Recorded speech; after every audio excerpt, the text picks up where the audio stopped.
আমরা এই দীর্ঘ 15 বছরে একটি গণতান্ত্রিক দল বাংলাদেশ জাতীয়তাবাদী দল, আমার জানা নেই পৃথিবীর ইতিহাসে কোন লিবারেল ডেমোক্রেটিক পার্টি এত ত্যাগ স্বীকার করেছে কিনা।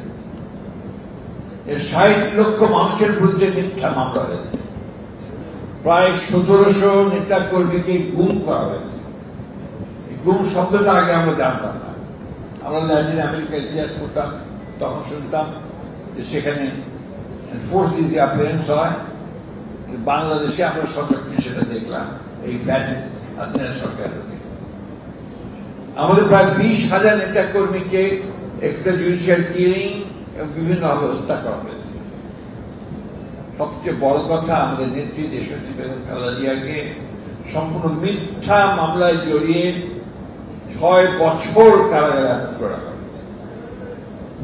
আমাদের নেতা যেমন তারেক রহমান সাহেবকে মিথ্যা অভিযোগ দিয়ে শারীরিক নির্যাতন করে তাকে বিদেশে নির্বাসিত করা হয়েছে। অসংখ্য মিথ্যা মামলা, হত্যা, খুন, জখম, এই নিয়ে বিএনপি কিন্তু সোজা হয়ে দাঁড়াবার চেষ্টা করেছে, মাথা উঁচু করে দাঁড়াবার চেষ্টা করেছে এবং একবারের জন্য ফ্যাসিবাদের বিরুদ্ধে লড়াইয়ে কোনো যেটাকে আমরা বলি যে থামেনি, এগিয়ে চলেছে। শেষ পর্যন্ত বিএনপি ছাত্রদল তারা এগিয়ে চলেছে। আজকে এখানে ছাত্রদলের যারা এখানে বসে আছেন সকলের সঙ্গে আমরা কারাগারে থেকেছি। সামনে যারা আছে তাদের মধ্যে অনেকেই আমরা একসাথে কারাগারে থেকেছি। আমার মনে হয় শেষবার যেমন আমরা একসাথে ছিলাম, সেবার বোধহয় সবাই একসাথেই অনেক স্মৃতি, সেই স্মৃতিগুলো এখন বলতে গেলে অনেক সময় লাগবে। আমার শুধু আমানুল্লাহ আমানের কথা মনে আছে এই জন্যে যে তাকে 14 দিন নির্যাতন করার পরে যখন তাকে কারাগারে নিয়ে গেল, তখন আমিও কারাগারে। তাকে এনে যখন আপনার কারাগারে সেই সেলের মধ্যে ফেলে দেয়, তারপর যোগাযোগ করেন, জানতে হবে তাকে কোন ডাক্তারের চিকিৎসা দেওয়ার সুযোগ দেওয়া হয়। পায়ের নখ সব তুলে নিয়েছিল, হাঁটতে পারছিল না। এটা একটা ঘটনা বললাম। এরকম তো আমাদের ছাত্রদলের অসংখ্য ছেলে আছে যারা এই নির্যাতন সহ্য করেছে, অসংখ্য। শুধু ঢাকায় না, সারা দেশে। তোমাদের ছাত্রদলের ছেলেরা দেশে থাকতে না পেরে, গ্রামে থাকতে না পেরে ঢাকায় চলে এসেছে, রিক্সা চালিয়েছে, অটো চালিয়েছে, বাইক চালিয়েছে, এমনকি এই যে বড় বড় বাড়ি তৈরি হয় তার গার্ডের চাকরি করেছে।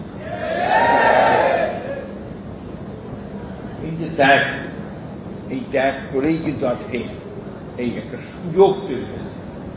আমি কারোর বিরুদ্ধে কোনো কথা বলতে চাই না, অনেকে অনেক কথা বলছেন। আমি শুধু একটা কথা বলতে চাই যে আজকে এই সুযোগটা বাংলাদেশের জনগণ, একটা কথা কিছুক্ষণ আগে আজকে প্রথম আলোতে সাইমন পারভেজের লেখা একটা পড়ছিলাম, যে কৃতিত্ব কার? কৃতিত্বের দাবিদার অনেকেই করছেন, দাবি অনেকেই করছেন, তাই না? দাবি করছেন, নেতা হয়ে গেছেন, বড় বড় নেতা হয়ে গেছেন। এখন এই কৃতিত্ব আসলে জনগণের, বাংলাদেশের মানুষের। সব মানুষ এক হয়ে গিয়েছিল। যে গ্রামের কৃষক, কারখানার শ্রমিক, অত্যন্ত আধুনিক মেয়ে, স্টুডেন্ট লিডার অথবা ছাত্রী, ইউনিভার্সিটি ছাত্রী, আবার হিজাব পড়া, বোরখা পড়া ছাত্রী, সব মিলে শিক্ষক শিক্ষয়িত্রী সব মিলে আমরা এক হয়ে গিয়েছিলাম, তাই না? একটাই মাত্র আমাদের লক্ষ্য ছিল যে আমরা একটা গণতান্ত্রিক বাংলাদেশ চাই। কথাটা খুব স্পষ্ট, এখানে কোনো রাজঘাট নেই। আমরা একটা লিবারেল ডেমোক্রেসি চাই, আমরা একটা উদারপন্থী গণতন্ত্র চাই। কারণ এর জন্যই আমরা 1971 সালে স্বাধীনতার যুদ্ধ করেছিলাম। সেদিনও প্রায় 30 লক্ষ মানুষ শহীদ হয়েছিল, আমাদের মা বোনদের সম্ভ্রম নষ্ট হয়েছিল। সেই কথাগুলো আজকাল কেউ উচ্চারণ করে না, কিন্তু সেটাই ছিল আমাদের ভিত্তি। সেই ভিত্তিটার উপর করেই আমরা কিন্তু সামনের দিকে এগিয়ে আজ পর্যন্ত এইখানে এসেছি। অনেকেই হতাশ হয়ে যাচ্ছেন আপনারা, আমাদের নেতা কর্মীরা অনেকেই হতাশার কথা বলেছে, দুঃখের কথা বলেছে, ক্ষোভের কথা বলেছে। কিন্তু আমি আমার এই বয়সে, অনেক বয়স হচ্ছে, আমি কিন্তু এতটুকু হতাশ নেই। বাংলাদেশের এই ভূখণ্ডের মানুষের এটাই হচ্ছে ইতিহাস।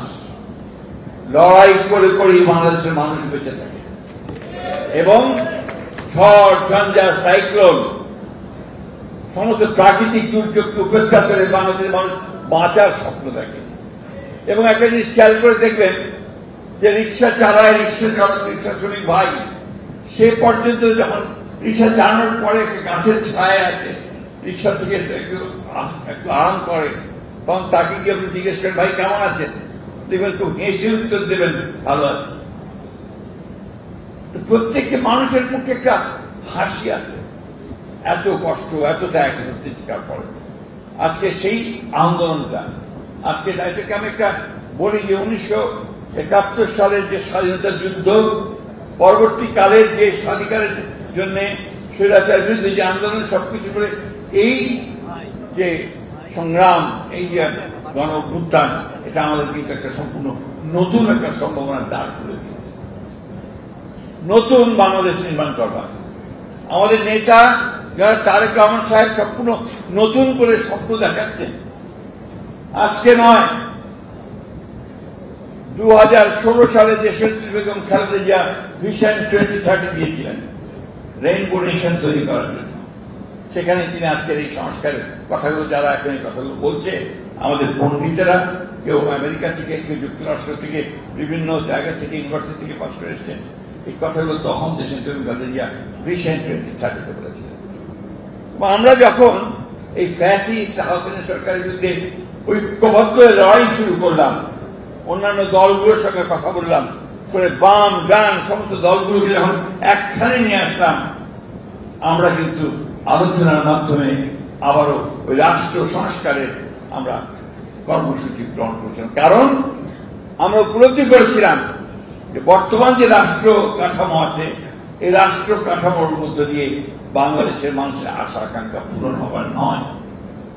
সেই জন্যই আমরা সেই 31 দফা সেই কর্মসূচি দিয়েছিলাম। বন্ধুরা খেয়াল করে দেখবেন যে 5ই আগস্টের পরে, সম্ভবত 7ই আগস্ট, আমরা একটা জনসভা করেছিলাম পার্টি অফিসের সামনে, তাই না? সেই 7ই আগস্টে আমাদের সব শেষে ভাষণ দিয়েছিলেন আমাদের দেশনেত্রী বেগম খালেদা জিয়া। হাসপাতাল থেকে 4-5টা লাইন বলেছিলেন। কি বলেছিলেন? যে প্রতিশোধ নয়, প্রতিহিংসা নয়, বন্ধুত্ব, ভালোবাসা, সৌভাগ্য নিয়ে আমাদেরকে আবার নতুন জাতি গঠন করতে হবে। আমার খুব দুঃখ হয় যখন দেখি যে আমাদের আহত ভাইয়েরা তারা বলছে যে আমরা কোনো সহযোগিতা পাচ্ছি না।